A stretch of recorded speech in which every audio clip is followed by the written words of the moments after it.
All right, we're going to try this again, having some technical difficulties with the signal.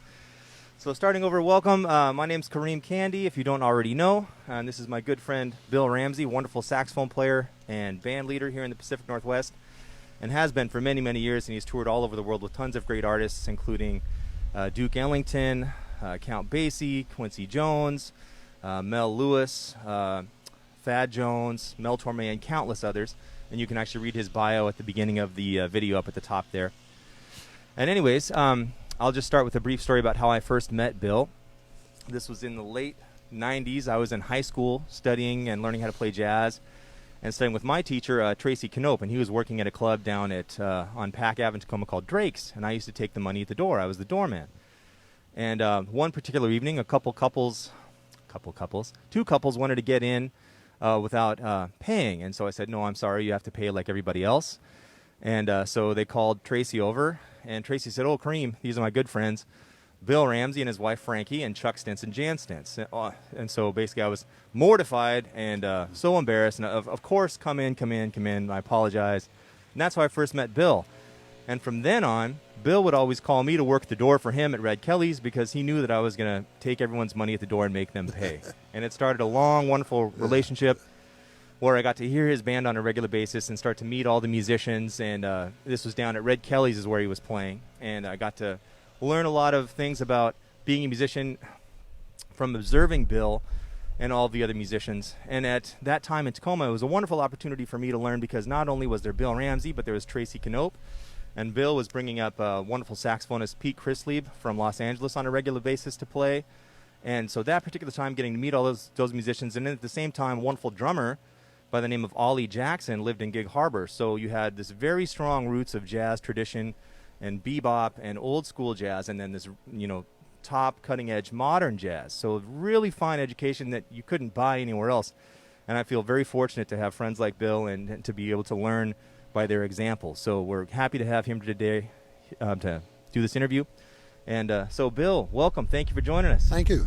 Glad to be here. So for those of you who don't know, and I should say you can find there's a link to his information on Wikipedia at the top of this thing if you want to read more. But for those that don't know you, how did you get started playing with music? What was your introduction? Well, I was in grade school naturally, a clarinet player, 6th grade or 7th grade. And then there was no middle school where I went to school, which was down in Centralia. And I just would stay when I got into high school. The first year, everybody would leave the band room, which was the last class of the day.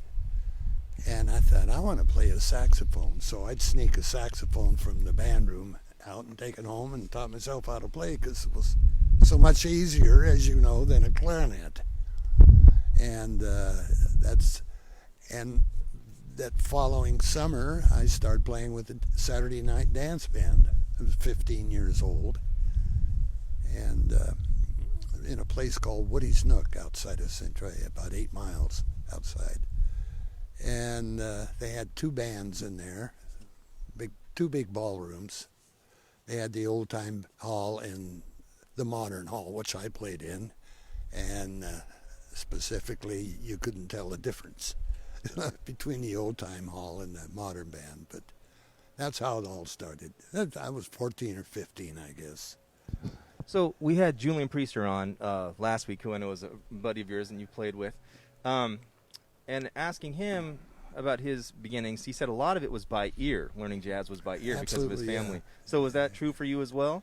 Pretty much. So who were some of your influences when you were first learning how to play? Oh, golly. On saxophone, that's so long ago, 70-some years ago, that I can't remember who my big influences are. It was always the solo saxophonist with one of the name bands that would come through town. And one time it was a guy by the name of Vito Musso. Have you ever heard of him? Yes. Then I got to hear, there was so many alto players, tenor players, baritone players. And I even heard Bud Shank before I got to know him really well, years later. He was with, one of the bands. Flip Phillips I was a fan of him. That's what I had to go on, you know.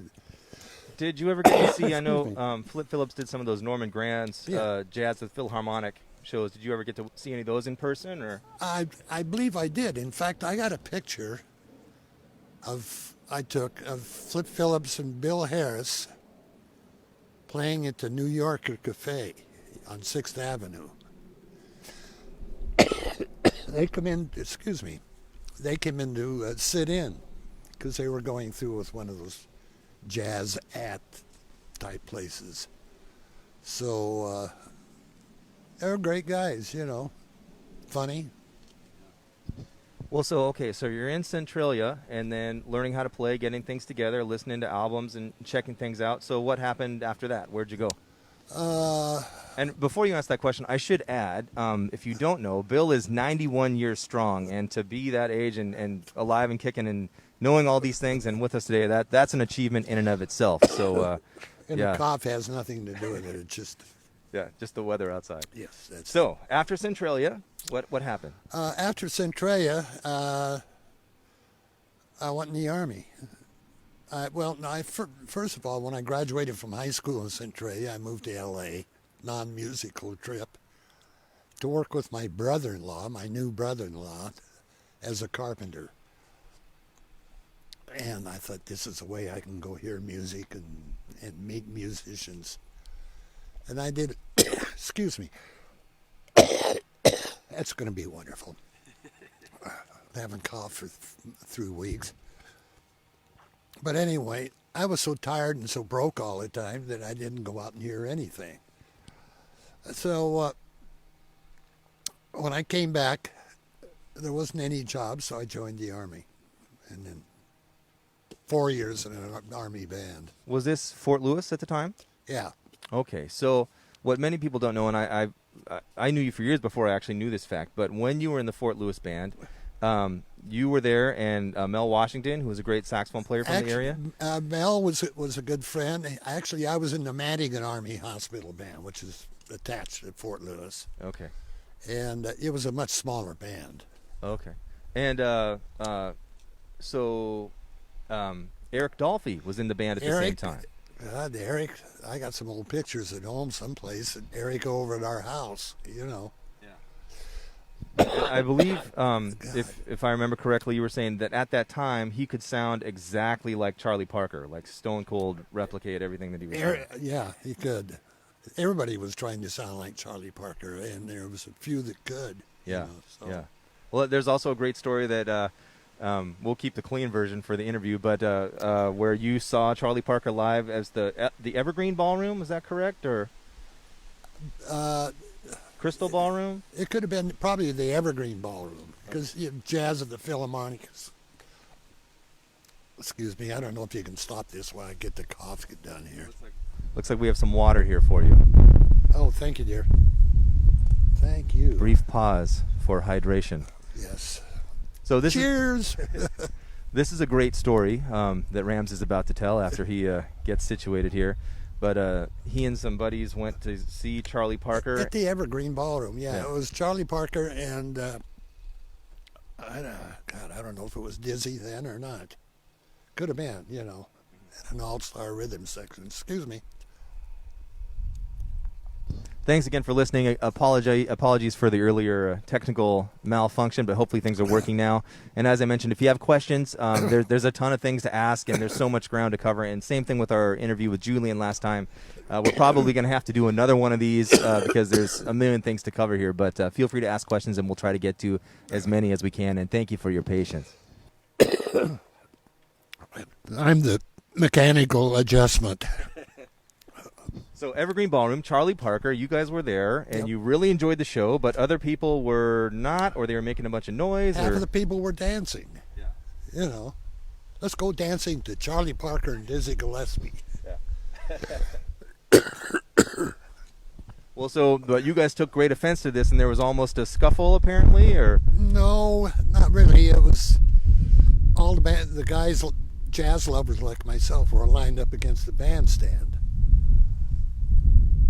The people dancing by middle-aged people and whatnot, says, "Why don't you guys go sit someplace? We can't hear the music."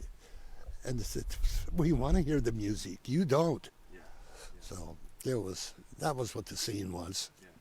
Yeah. That's the diplomatic version for the interview, anyways. Yeah. All right, fair enough. Well, okay. Well, let's jumping around here, not in a particular time frame, but what's your relationship with Quincy Jones? Quincy, I got to play with him a couple of times in Seattle. It's been so long ago before he left Seattle, and I played with his orchestra for one bash, and it was in Seattle. He brought most of the guys up from Seattle. I think he brought 4 of the saxes, and I played baritone. I just can't remember who else was in the band, but it was at one of the big ballrooms in Seattle, one of the hotels or something, and he came up to do it, and it was kind of kept looking around to see if anybody knew from the old days, and he spotted me, and he says, but he couldn't remember my name, which was okay, you know. Yeah. He was busy. Yeah, he was a musical talent. A lot of people said that he didn't write all the arrangements that were so popular that other people did. Well, so what? You know, he paid for them. Oh, I'm sorry. Oh, no apologies necessary. We're just glad you're here and glad you're able to do this. So this is just a quick little side note story. What's your relationship to Kenny G? Kenny Gorlick, I should add, not Kenny Garrett. Well, you know, all those years I did that Port Townsend Jazz Festival, a camp, Kenny G was there at one of them, and I got a picture someplace of him upstairs in the officers' quarter, one of the officers' quarter, leaning out and going like this. But I never got to play with him too much. I knew him well. He knew he was going to be a star. And he went from Seattle down to Portland, started playing with some people down there. And after that, never saw him again. Didn't you sell him a saxophone, if I remember correctly? I probably did. Not a soprano, I hope. No. Okay. No. You get a pass. He could afford a new one. All right, okay. Well, how about Count Basie? How did that come into play? Well, living in the house where we live now, we've been there for years and years. I get a call from one of the guys in the band that I knew faintly. I think he was a trombone player, and we need a baritone player for our night in Yakima. So I said, "Sure, I'll do it." Any way you can bleep me out. Yeah, you're fine. So this was in the afternoon, so I changed clothes and put on a black suit or whatever it was, I can't remember, put a reed on the baritone and drove across Chinook Pass. And they asked me after the job if I could continue the tour they're doing. And I said, "Well, how many days or weeks do you got left of the tour?" And the manager says, "I think it's about 2.5, 3 weeks." I says, "Well, where are you going to be tomorrow?" They said, "Chicago." I didn't bring anything to wear, you know, so I had to drive back to Tacoma and pack a suitcase and say, I'm bye. I'll be gone in 2 or 3 weeks, and I thought that'd be the end of it. Pardon me.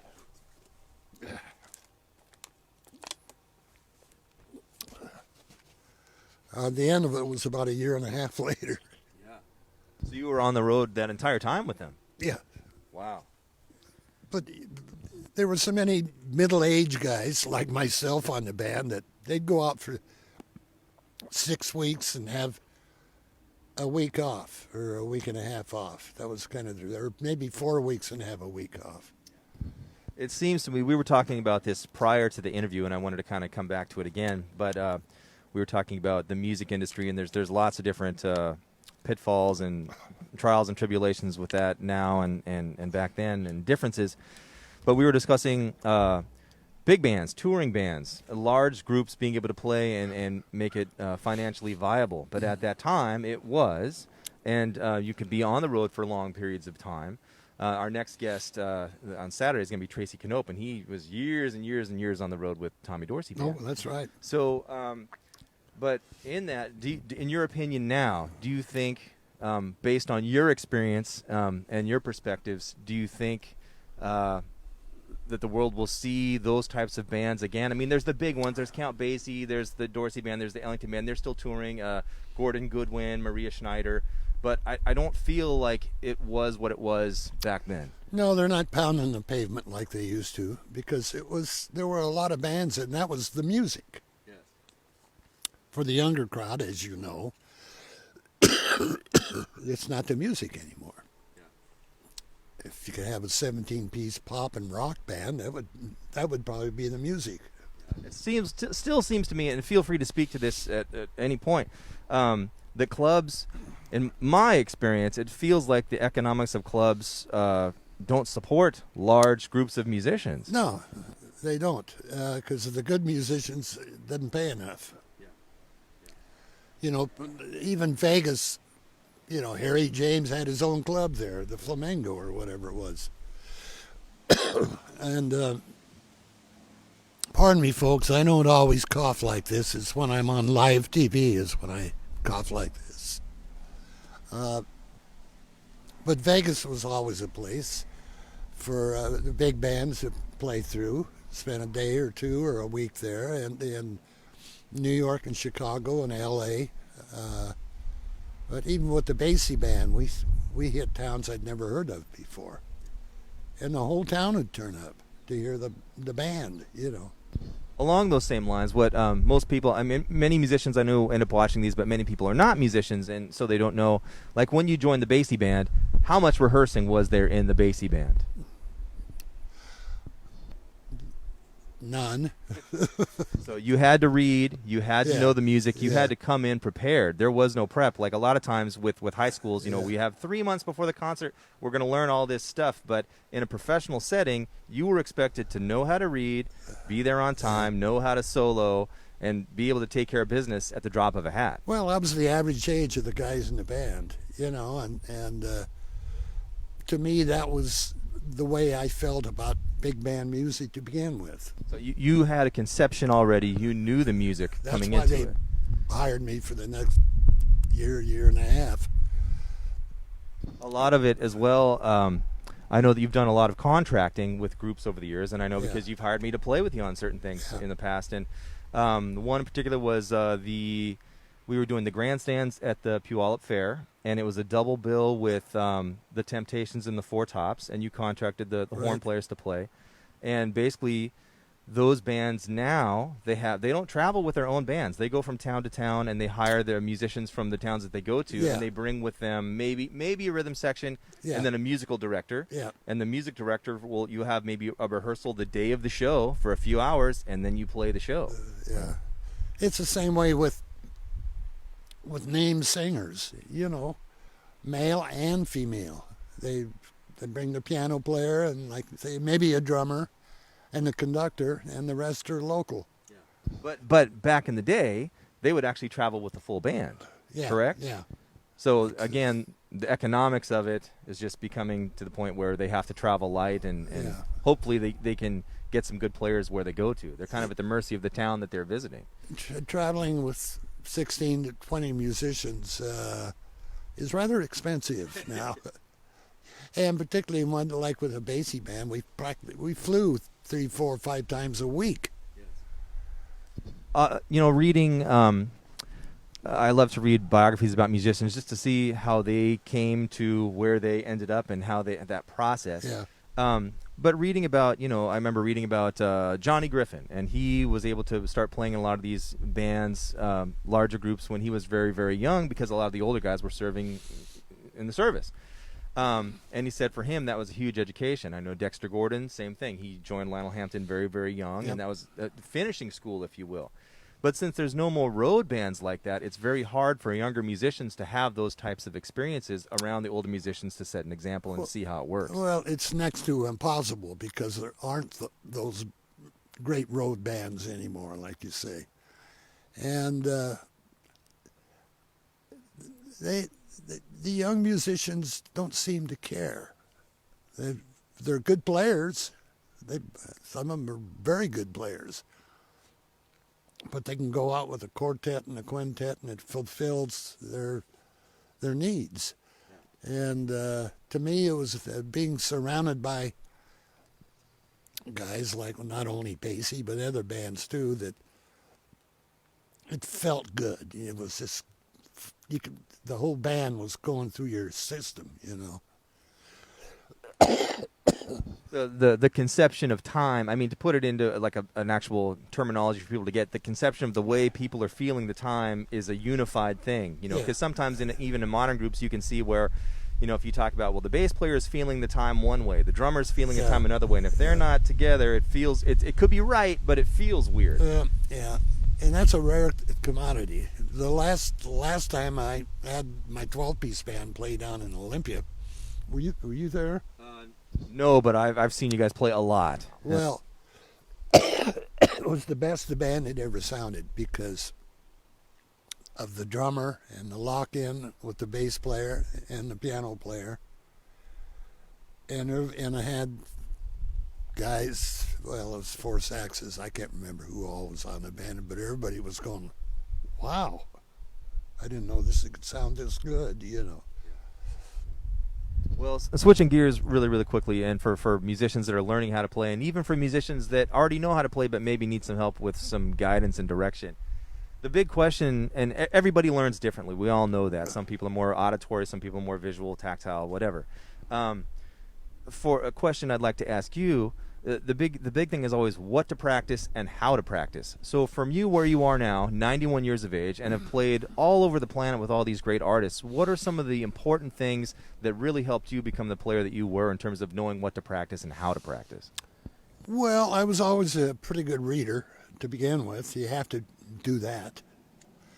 And I could adjust quickly to the type of scene that the bands were playing, you know.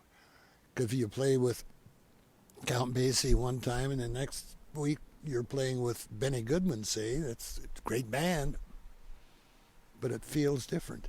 Everything feels different. The music is different. God, I'm sorry about this.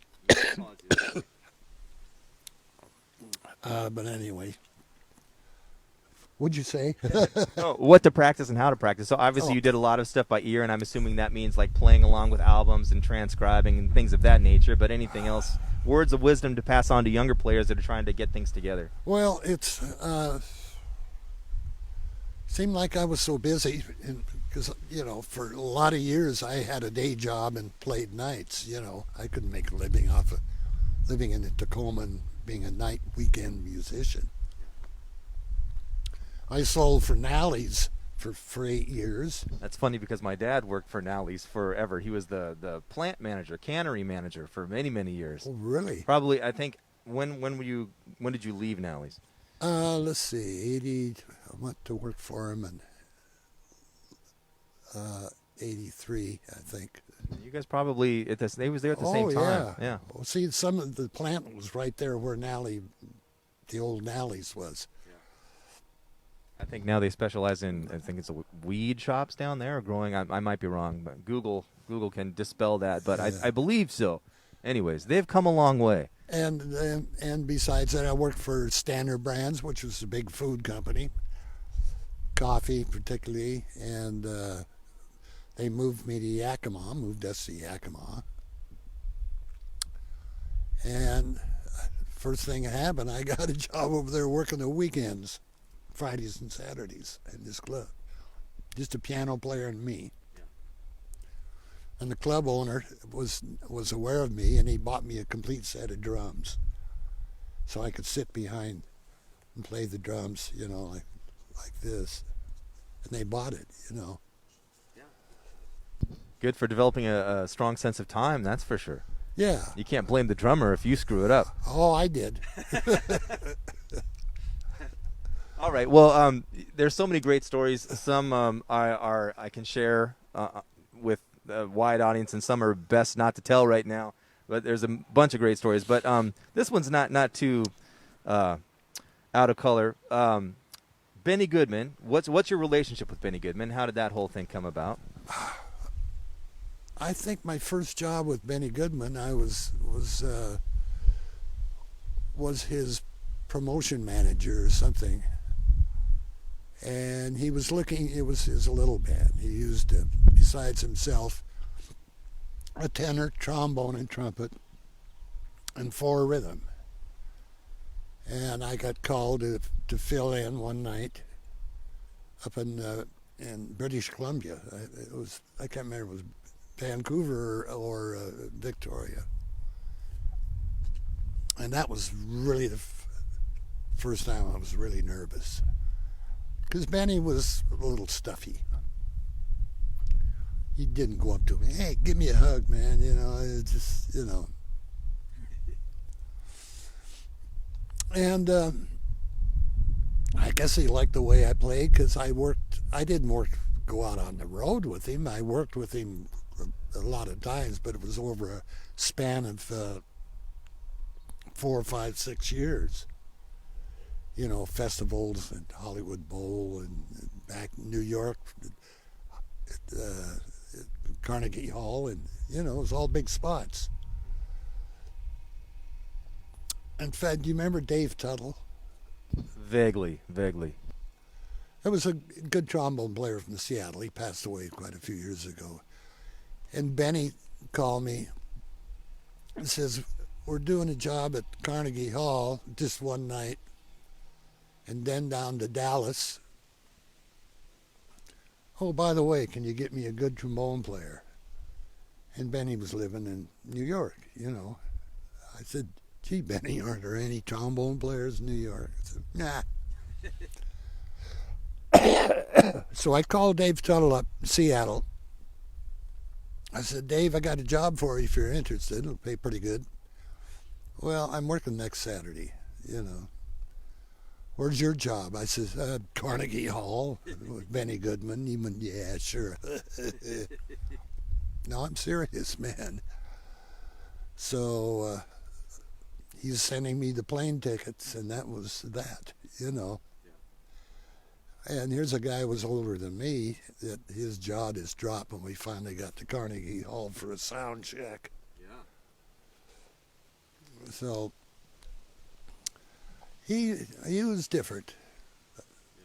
There's, if you wouldn't mind regaling the audience out there on the internet with the story about the private party and the sunglasses. You guys had imbibed a little bit too much the night before, and you were playing the show the next day. And you were wearing, with Benny Goodman, and you were wearing sunglasses on the gig.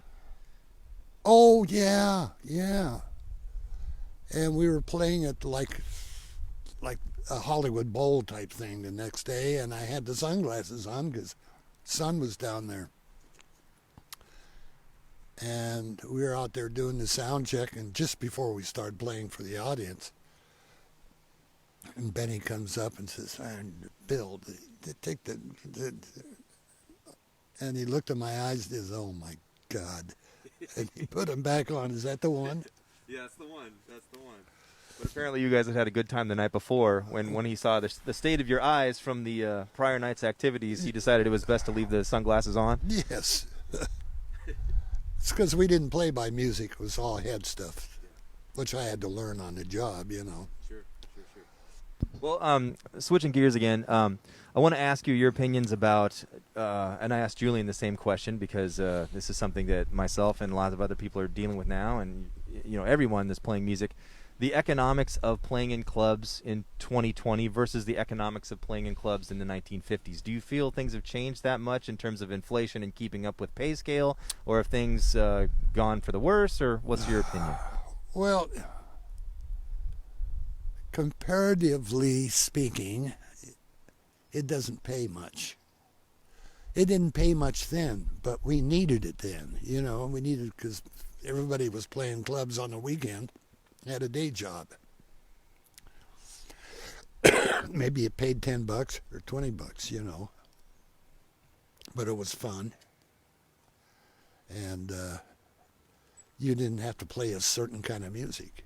You could play Night Train, or you could play something else. You know, that's. Okay. What about your time with Duke Ellington? That was a short time. This ain't going to be a good tape, man. I'm sorry. You're doing great. We love you, and we appreciate you, and don't even worry about it. Well, there's Frankie. Duke. I'm trying to think where I played with Duke. But it wasn't here. I played one night with him here. Maybe it was up in British Columbia or something, because I used to get called for a lot of jobs up there. And most of them ended up moving to Toronto from Vancouver and Victoria. And who's that guy that had the great band back in... anyway. You remember, I'm 41 years old, and I just can't remember this stuff altogether. Well, I'm 41. You got 50 years on me, so you get a pass. You get a pass. Okay. But what was the question? The question, the experience playing with Duke Ellington. How was that? And that was different. I loved it. It wasn't... Duke had already passed. So Mercer was running the band at the time, or it was either Mercer or one of the trumpet players. Could have been Mercer. It's been a long time ago. I didn't travel much with the band, but I did do a little tour. In fact, I had to, because I flew home from Pittsburgh at my last job, so I knew I had to travel a little bit. But that was a good feeling. It was different in Basie, but it was a good feeling. And I just adjusted, very easily. And the last time I did a tour with the Basie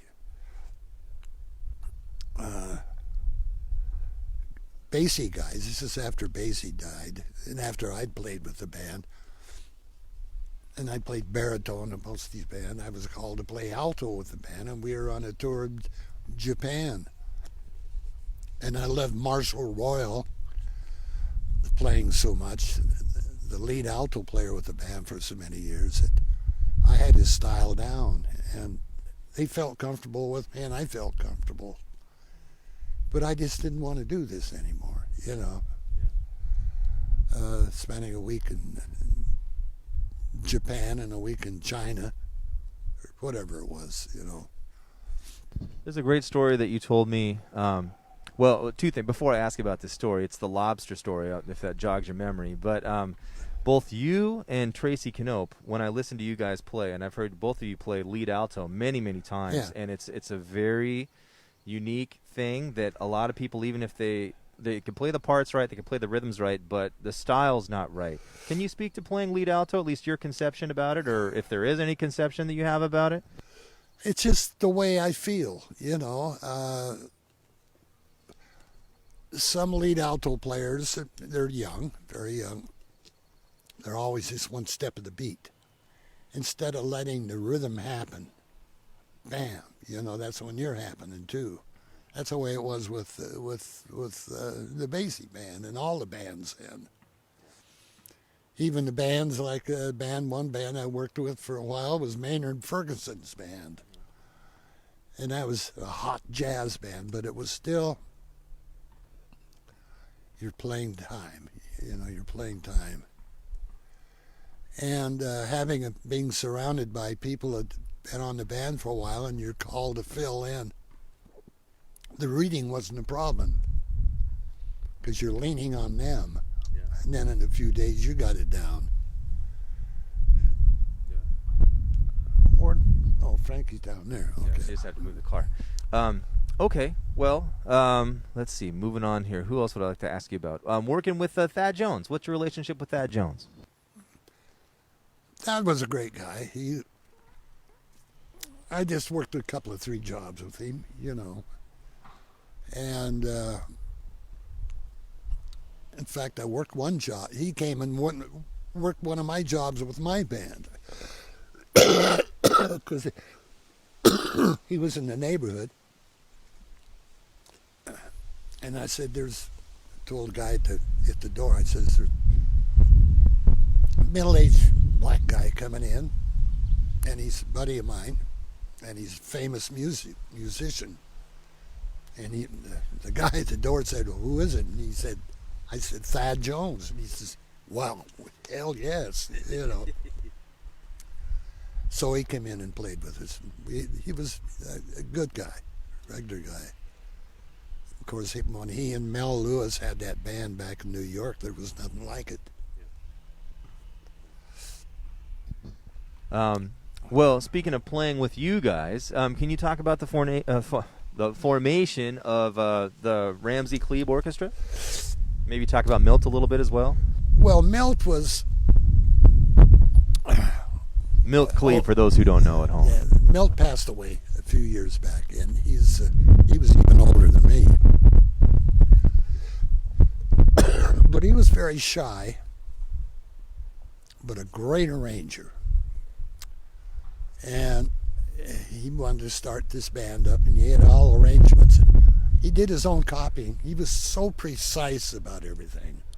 All done by hand. This was before Finale and Sibelius and music notation software. Yeah, everything. And just to kill boredom once in a while, we'd do a gig. And it was, 10 pieces, I think, or 11 pieces. 10 pieces. 4 saxes, 3 brass, and a rhythm section. Just to get his goat once in a while. I said, Milt, this is a great chart. I think you made a mistake in bar 33, though. What? No. Well, I think many people that were fortunate enough to see it, because you guys had a residency at Red Kelly's here in Tacoma.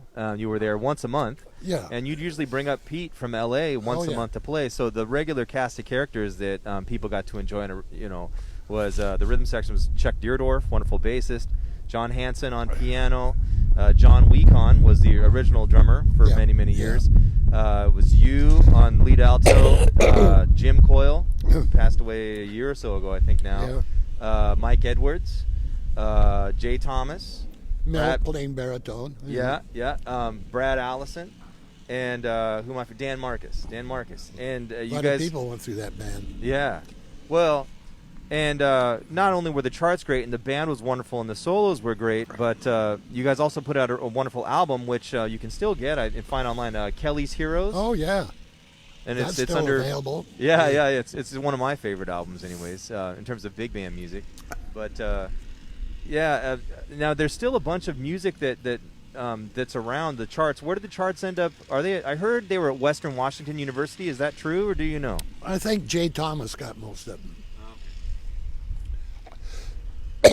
So how much of that material is still unrecorded? Because you guys have some great stuff. Like there's a tune, Bop Suey, which is like there's multiple bebop heads within the span of one song. Yeah, right? I can't remember. Yeah. I'm sorry. But there's still several songs that... Is there any way we could stop this and continue on in a second? Yeah. We're gonna take a very brief pause and then come back in just a moment.